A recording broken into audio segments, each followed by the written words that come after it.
TG express news కి స్వాగతం. నేను సంధ్య. ముందుగా ముఖ్యాంశాలు. చేతిలో కెమెరా, ముందు సింహం, ప్రధాని మోదీ సఫారీ.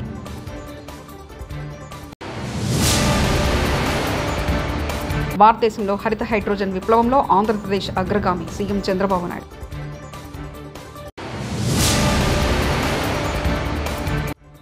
ఏపీ శాసనమండలిలో బొత్సకు అచ్చెన్నాయుడి కౌంటర్.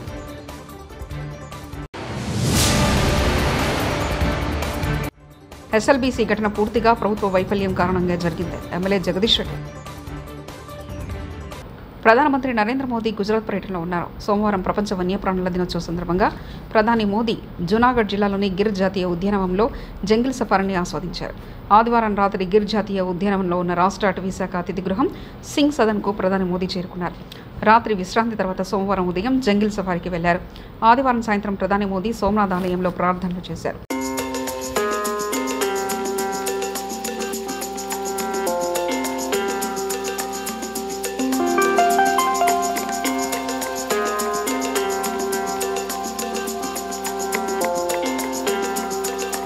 ఆంధ్రప్రదేశ్ గౌరవనీయులైన ముఖ్యమంత్రి శ్రీ నారా చంద్రబాబు నాయుడు తిరుపతిలోని రాక్ మన్ ఇండస్ట్రీలో హీరో ఫ్యూచర్ ఎనర్జీస్ యొక్క మొట్టమొదటి రకం గ్రీన్ హైడ్రోజన్ బ్లెండింగ్ ప్లాంట్ను వాస్తవంగా ప్రారంభించారు. ఈ ప్రాజెక్టు పారిశ్రామిక కొలి అనువర్తనాల కోసం పీఎన్జీ, ఎల్పీజీతో ఆకుపచ్చ హైడ్రోజన్ను కలపడం ద్వారా కార్బన్ ఉదర్గాలను గణనీయంగా తగ్గిస్తుంది. ఈ చొరవ ఆంధ్రప్రదేశ్ స్వర్ణాంధ్ర విజన్ 2047 మరియు గ్రీన్ హైడ్రోజన్ ఉత్పత్తి మరియు దత్తత కోసం గ్లోబల్ హబ్గా మారాలంటే రాష్ట్ర నిబద్ధతకు అనుగుణంగా ఉంటుంది. రాష్ట్ర integrated green energy ICU policy 2024-160 GW పునరుత్పాదక ఇంధన సామర్థ్యాన్ని మరియు స్వచ్ఛమైన శక్తితో 10 ట్రిలియన్ పెట్టుబడిని లక్ష్యంగా పెట్టుకుంది. ప్రాజెక్టు రాక్మన్ ఇండస్ట్రీస్ తిరుపతి సదుపాయంతో ఎల్పీజీ 8-10% మరియు పీఎన్జీతో 3% హైడ్రోజన్ను విజయవంతంగా మిళితం చేస్తుంది. ఇది పెద్ద ఎత్తున పారిశ్రామిక డీకార్బనైజేషన్కు మార్గం సుగమం చేస్తుంది.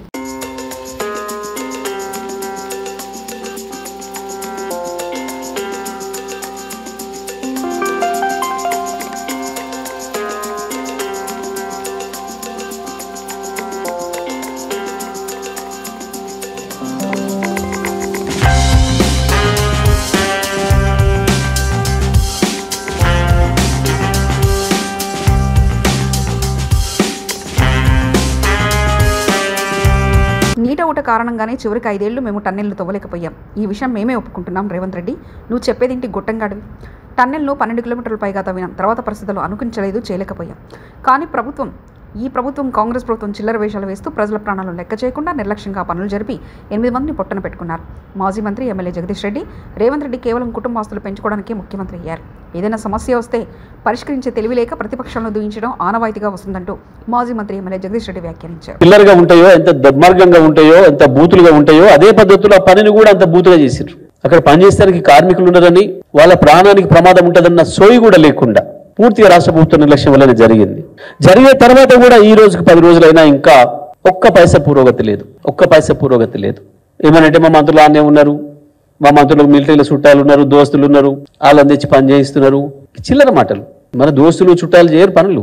సంస్థలు, దానికి సంబంధించిన ప్రత్యేకమైన సంస్థలు ఉంటాయి, అవి చేస్తాయి పనులు, ప్రభుత్వ పనులు. నీ ఇట్ల పెండ్లు అయితే వచ్చి చేస్తాడు నీ చుట్టపోవడం, నీ దోస్తో. కానీ అది కాదు. ఓ ముఖ్యమంత్రి మాట్లాడేటప్పుడు సోయి ఉండాలి. ఆ ముఖ్యమంత్రి హోదాలో లేవని ప్రజలు అనుకుంటున్నారు. నీ మాటలను బట్టి సరిపోవట్లేవు అని మాట్లాడుతున్నారు ప్రజలు. నీ మాటల వల్ల చెప్పుకుంటున్నావు అది నువ్వు. ఇంకా దాంట్లో చిల్లర వేషం.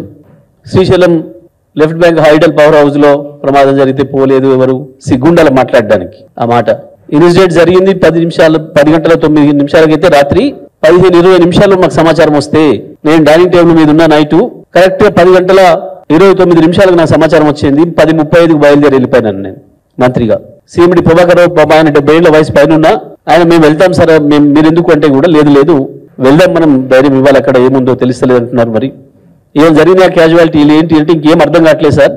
యాక్సిడెంట్ అయింది, లోపల ఫైర్ యాక్సిడెంట్ అయింది, పొగలు వస్తున్నాయి, బాగా సమాచారం రావడం లేదు. ఎందుకు అనంటే పవర్ ఉంటే ఇంకెక్కువ ఫైర్ అయ్యే అవకాశం ఉంటుంది కాబట్టి వెంటనే షట్ డౌన్ చేస్తారు, చీకటి ఉంది, పొగలు కమ్ముకునే మొత్తం అని చెప్తున్నారు. చదివి వెళ్దాం పదని చెప్పి రాత్రి 2:30 చేరుకున్నాం ఆడికి. హెలికాప్టర్ నుంచి ఎస్ఎల్బీసీ టన్నెల్ లోపల చిక్కుకున్న వారిని వీక్షించిన రేవంత్ రెడ్డి.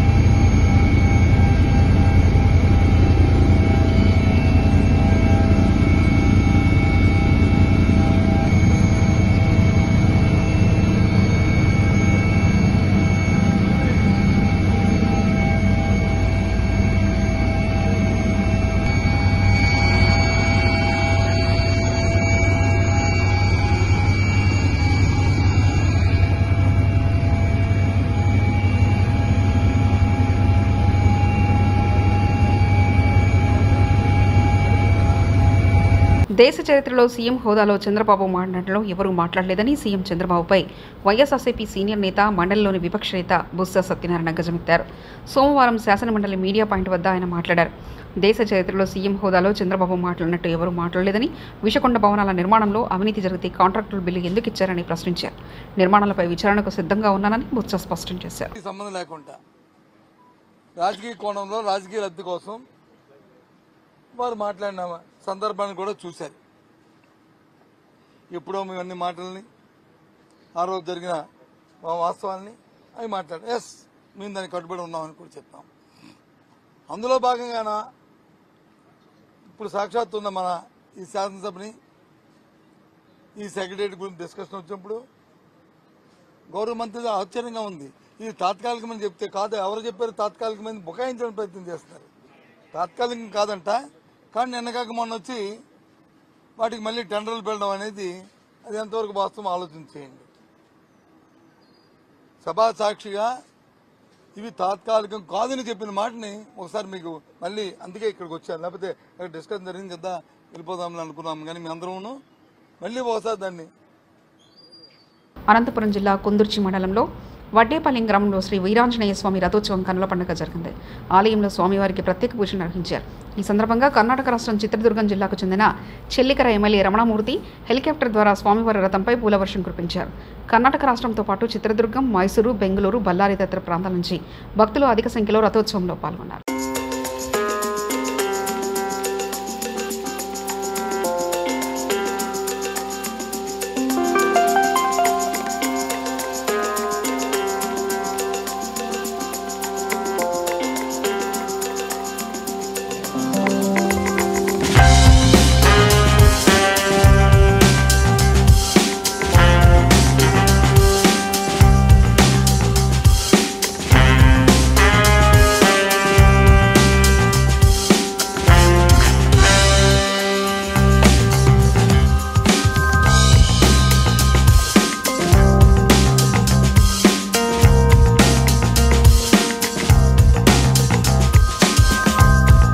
యాదాద్రి భువనగిరి జిల్లా రామన్నపేట మండలంలో ఇస్కిల్లా గ్రామాన్ని ఉదయం 5:30 యాదాద్రి భువనగిరి జిల్లా కలెక్టర్, అదనపు కలెక్టర్ గంగాధర్తో కలిసి ఆకస్మికంగా తనిఖీ చేశారు.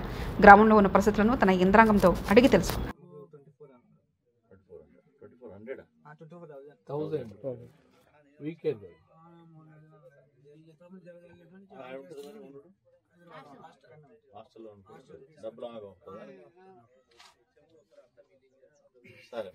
ఇంకా మిగతా అడుగుతున్నారు వాళ్ళు. మన ఎక్కువట పశు సంపద ఇక్కడ గొర్రెలు, బర్రెలు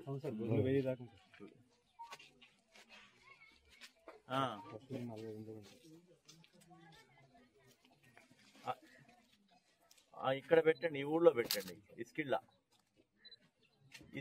ఇస్కిళ్ళ గ్రామం ఇది. తిరుగుతున్నా నేను ఉదయమే. ఇక్కడ 1000 దాకా ఉంటాయట. గొర్రెలు అయితేంది, బర్రెలు అయితేంది అన్ని కలిపి. ఓ రోజు క్యాంపు మన డివార్మింగ్ తో సహా అన్ని పెట్టడం, చెకింగ్ చేయటం, ఒక క్యాంప్ పెట్టండి. Note down. Iskilla, Ramannapeta.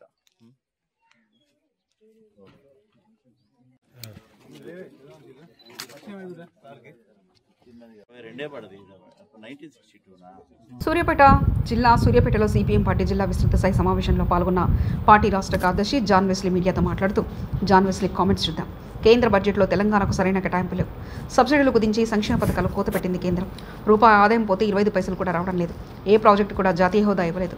Budget పునఃసమీక్షించి రాష్ట్రానికి నిధులు కేటాయించాలు చేయాలంటూ డిమాండ్ చేశారు. ఏపీ శాసనమండలిలో అధికార విపక్ష సభ్యుల మధ్య వాగ్వాదం జరిగింది. విధ్వంసం అని పదే అంటున్నారని అది ఏంటో చెప్పాలంటూ వైకాపా నేత బొత్స సత్యనారాయణ డిమాండ్ చేశారు. ఋషికొండ భవన నిర్మాణంలో అవకతవకలు జరిగితే విచారణ చేయించని కోరారు. బొత్స వ్యాఖ్యలకు మంత్రి అచ్చెన్నాయుడు సమాధానమిచ్చారు. కక్ష సాధింపు చర్యలు తమ దరిదాపుల్లో లేవని మంత్రి ఉద్ఘాటించారు. ఈ సందర్భంగా సభలో కాసేపు వారిద్దరి మధ్య మాటల యుద్ధం చోటు చేసుకుంది. స్క్వేర్ ఫుట్ 26,000 అని చెప్పారు కదా, ఇప్పుడే చెప్పారు కదా. ఎవరు వాడితే వాడుకోకపోవడం చేతగా, మీ చేతగా ప్రభుత్వం చేతకంటాను. ప్రభుత్వం వినండి, చెప్పింది వినండి. అధ్యక్ష 26,000 స్క్వేర్ ఫుట్ కింద చెప్పారు కదా అధ్యక్ష. అందులో జరిగింది అధ్యక్ష, అందులో అవతకులు జరిగేది కదా అధ్యక్ష. ఆయన ఉద్దేశం ప్రకారం అందులో దోపిడీ జరిగిందనే ఉద్దేశమే కదా అధ్యక్ష. తప్పు జరిగిందని అధ్యక్ష. నిన్నగాక మొన్న వాడికి ఉన్న కాంట్రాక్ట్కి ఇవ్వాల్సిన 80 కోట్ల రూపాయలు అనాపరిత చెల్లించారు అధ్యక్ష. ఏ కిక్ బ్యాక్ చెల్లించారు అధ్యక్ష. తప్పు జరిగితే ఎందుకు ఇవ్వాలి అధ్యక్ష? అధ్యక్ష కంప్లీట్ కానీ ఒకసారి చెప్పాలా కంప్లీట్ కానీ ఒకసారి ఆయన సమాధానం కంప్లీట్ కానివ్వండి అధ్యక్ష. మీకు అధ్యక్ష వైకాపా నేత సినీ నటుడు పోసాని కృష్ణమురళిపై ఏపీ వ్యాప్తంగా 17 కేసులు నమోదయ్యాయి. రాజంపేట జైలు అధికారులు ఉన్నతాధికారుల అనుమతితో పోసాన్ని పల్నాడు జిల్లా నరసరావుపేట పోలీసులకు అప్పగించారు. కాసేపట్లో కృష్ణమురళిని నరసరావుపేటకు తీసుకెళ్లనున్నారు. క్రైమ్ నంబర్ 142/2024 కింద పోసానిపై నరసరావుపేట 2 టౌన్ బిఎస్లో 153, 504, 67 సెక్షన్ల కింద కేసు నమోదు చేశారు. నరసరావుపేట పోలీసులకు అప్పగించే ముందు పోసానికి వైద్య పరీక్షలు నిర్వహించారు. ఎస్ఆర్ఎస్పీ నీళ్ల కోసం కళ్ళు కాయలు కాసేలా ఎదురుచూస్తున్న రావూరు రైతుల సమస్యలు తెలుసుకుని వెంటనే స్పందించిన మాజీ మంత్రి ఎర్రబెల్లి దయాకర్రావు. వరంగల్ జిల్లా పర్వతగిరి మండలం రావూరు గ్రామంలో ఆకేరు వాగుపై ఉన్న చెక్ డ్యాం ఎండిపోయి సాగునీరు రాక చేతికొచ్చిన పంట ఎండిపోతుందని చేసేదేమి లేక చావే మాకు శరణ్యమని నీరు కోసం బిక్కుబిక్కుమంటూ ఎదురు చూస్తున్న రైతుల సమస్యలు తెలుసుకుని సంబంధించిన అధికారులతో ఫోన్లో మాట్లాడి నీళ్లు వచ్చేలాగా చూడాలని అధికారులకు విజ్ఞప్తి చేసిన ఎర్రబెల్లి దయాకర్రావు.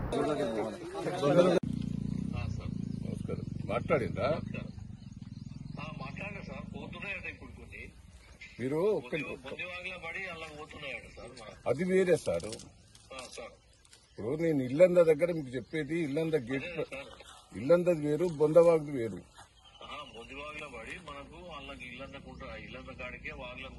తమ గ్రామానికి రోడ్డు వేయాలని మోకాలపై కూర్చున్న డిప్యూటీ సీఎం పవన్ కళ్యాణ్ వేడుకున్న చిన్నారులు గ్రామస్తులు. అనకాపల్లి జిల్లా దేవరపల్లి మండలం వీరభద్రపేట గ్రామానికి సరైన రోడ్లు లేక సకాలంలో చికిత్స అందలేక ఇటీవల 3 చిన్నారులు మృతి చెందారని, తమ గ్రామానికి రోడ్డు వేయాలని మోకాలపై కూర్చొని పవన్ కళ్యాణ్ వేడుకున్న చిన్నారులు గ్రామస్తులు. హైదరాబాద్లో సామాజికవేత్త మేధా పాట్కర్ భారీగా మోహరించిన పోలీసులు. హైదరాబాద్లోని చాదర్ఘట్లో నివాసానికి చేరుకున్న సామాజికవేత్త మేధా పాట్కర్ మూసీ సుందరీకరణ ప్రాజెక్టును పరిశీలించేందుకు వచ్చిందన్న వార్తలు రావడంతో భారీగా మోహరించారు పోలీసులు. కేవలం తన స్నేహితులను కలిసేందుకు మాత్రమే వచ్చినట్లు ఆమె చెప్పినట్లు సమాచారం.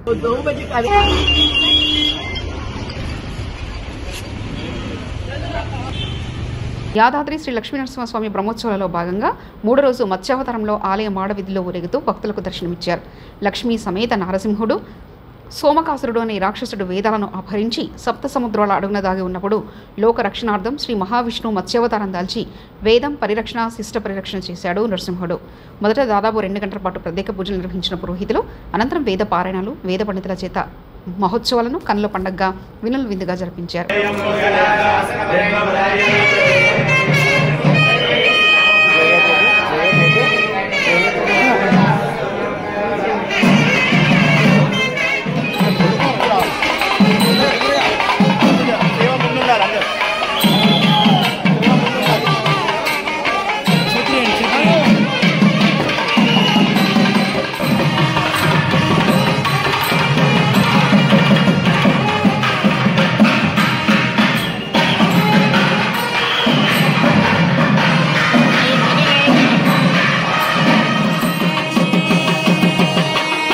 శ్రీ యాదాద్రి లక్ష్మీనరసింహస్వామి సన్నిధానంలో వార్షిక బ్రహ్మోత్సవాలలో మొదటి అలంకార సేవ మత్స్యావతారం.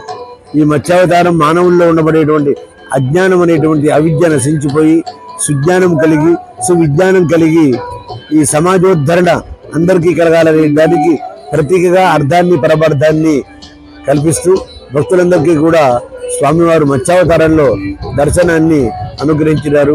సోమకాసురుని సంహారం చేసి వేదాన్ని రక్షించిన అవతారం ఈ మత్స్యావతారం. ఈ స్వర్ణగోపుర కుంభాభిషేకం జరిగిన తర్వాత స్వర్ణగోపుర విమాన ఛాయలు మొదటి బ్రహ్మోత్సవాలు మహావైభవంగా నిర్వహింపబడుతున్నాయి. మా కార్యనిర్వహణాధికారి అయినటువంటి భాస్కరరావు.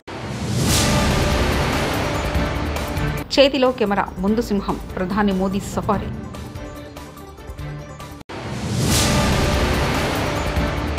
భారతదేశంలో హరిత హైడ్రోజన్ విప్లవంలో ఆంధ్రప్రదేశ్ అగ్రగామి, సీఎం చంద్రబాబు నాయుడు.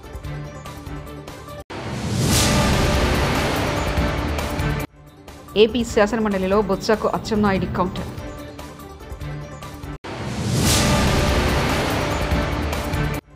ఎస్ఎల్బీసీ ఘటన పూర్తిగా ప్రభుత్వ వైఫల్యం కారణంగా జరిగింది, MLA Jagadish Reddy. TG express news ఇంతటితో సమాప్తం. Keep watching TG express.